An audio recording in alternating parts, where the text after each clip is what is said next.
안녕하세요. 통지심사원 이창수입니다. 오늘은 지표 9번 데이터 활용성 제고에 대해서 설명을 드리도록 하겠습니다.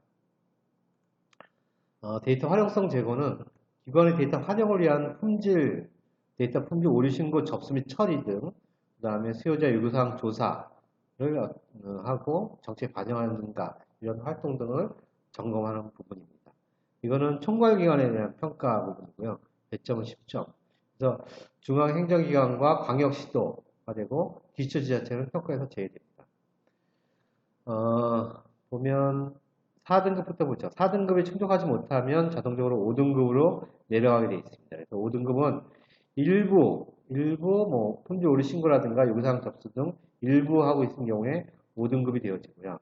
4등급 보면 품질 오류 신고 접수 및 처리 기준을 정의하고 있는가.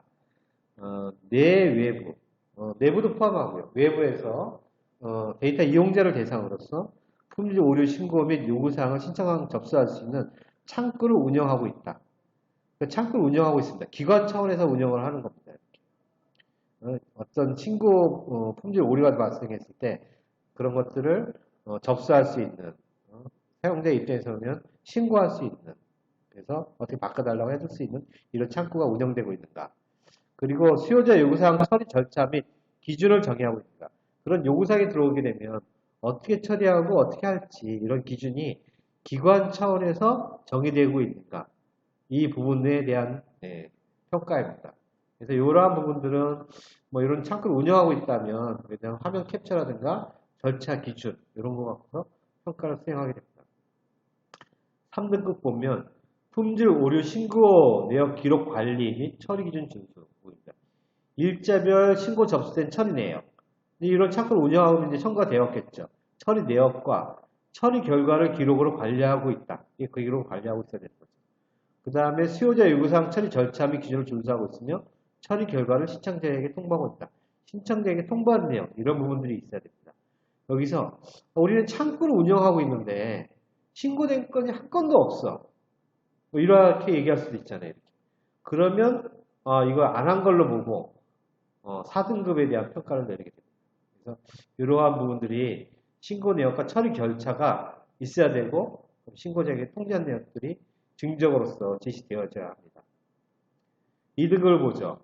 수요자 신고 접수 접수 내역 및 처리 결과를 분석해서 수용자들이 어떤 정보 시스템을 써보고 이러이러한 분이 문제가 있다, 잘못됐다 이런 거는 분석해서 수요자 요구사항 파악 및 문제점을 발굴하고 개선 활동을 하고 있다. 이러한 부분들, 연관이랑 이런 활동들을 수행하고 있는 게 보여져야 되는 거죠. 최종 평가 확정하는 부분들이 10월이기 때문에 10월 전에 이러한 내역이 관리돼서 수행되어지고 조치할 수 있도록 하는 부분들이 뭐 11월에 할 거고 뭐 12월에 계획되어 있다.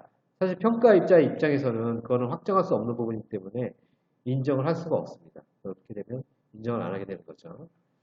그 다음에 수요자 데이터 이용 실태, 이용자 만족도 조사, 활용 실태 조사, 이런 부분들. 신고 접수하는 거는 소극적으로 접수를 받고 분석하고 처리해주고 이런 부분인 거고, 수요자 이용 실태 및 요구사항 분석은 기관 차원에서 적극적으로 수요자들한테 우리가 제공하는 서비스에 대해서 어떤지 이용자 만족도 조사를 하고 활용 실태 조사를 하고 그다음에 활용성이 높은 데이터, 어떤 데이터를 원하는지 이러한 부분들을 조사하고 그에 대한 수행하고 있는지 이런 부분들을 보고 있는 겁니다. 최근 2년간 매년 조사하고 있다 보니까 최근 2년간 올해 거, 그 다음에 전년도에 수행한 거 두 가지 기록이 필요하고요. 이 부분도 역시 10월까지니까 근데 보통 이런 수요자 만족도 조사를 뭐 연말에 많이 수행하는 경우가 있습니다. 근데 어쨌든 평가는 시점을 기준으로 매년 2건 이상이 있어야 됩니다.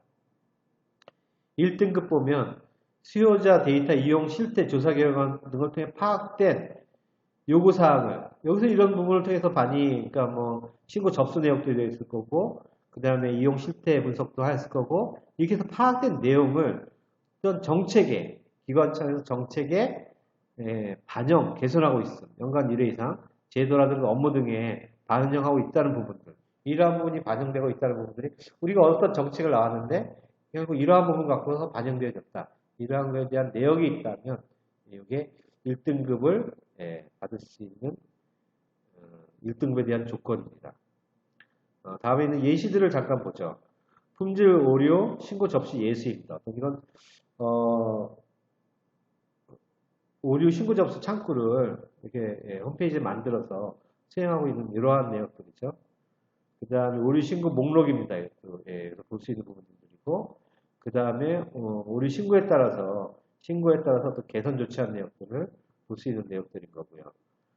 신고에 따른 조치 내역에 대한 어떤 샘플입니다. 캡처했던 내용들이고요. 그 다음에 요청 접수 조치 내역. 그래서 이러한 부분들이 접수가 이렇게 이루어져 있고, 이게 대해서 이런 식으로 했고, 이거에 대한 통지서, 이런 부분들이 있네요. 이런 부분들이. 수요자 의견 수렴 예시입니다. 여기에 대해서 수요자 만족도 설문조사한 내용들, 이런 부분들이, 형성되어 있고요. 지표에 대한 내용을 한번 보죠. 신고 접수 창구는 어떤 형태로 존재하든 상관이 없다. 시스템으로 존재하면 제일 좋고요. 시스템이 존재하면 파일 형태로 존재해도 있고 콜센터를 만들어서 접수해도 되고요. 기관 차원에서 운영하고 있으면 됩니다. 단 접수 창구는 기관 차원에서 기관의 대표성을 갖거나 평가 대상 DB 대다수를 포괄하는 형태로 관리되어야 합니다.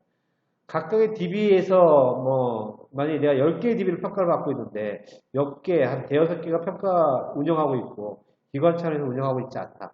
그러면 인정받을 수 없고요. 각각이 다 운영하고 있고 이걸 기관차에서 통합해서 어떤 관리를 하고 있다.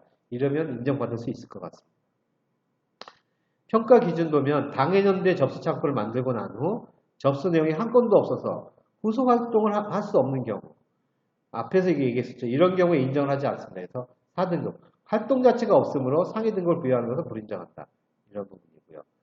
당해년도에 접수 창구를 만들고 4등급 등록한 거죠. 이상 등급 활동을 주체에 맞게 수행한 경우에만 해당 활동을 수행한 등급을 부여하고. 그래서 얘는 창구를 만들고 그 다음에 어떤 그에 따라서 신고 접수 내역이 있어야 되고 그 다음에 조치 활동을 하게 되고 이런 활동을 수행을 했어야지만이 등급을 부여한다는 부분입니다. 지표 9번 데이터 활용성 제고에 대한 부분은 여기까지 하도록 하겠습니다. 감사합니다.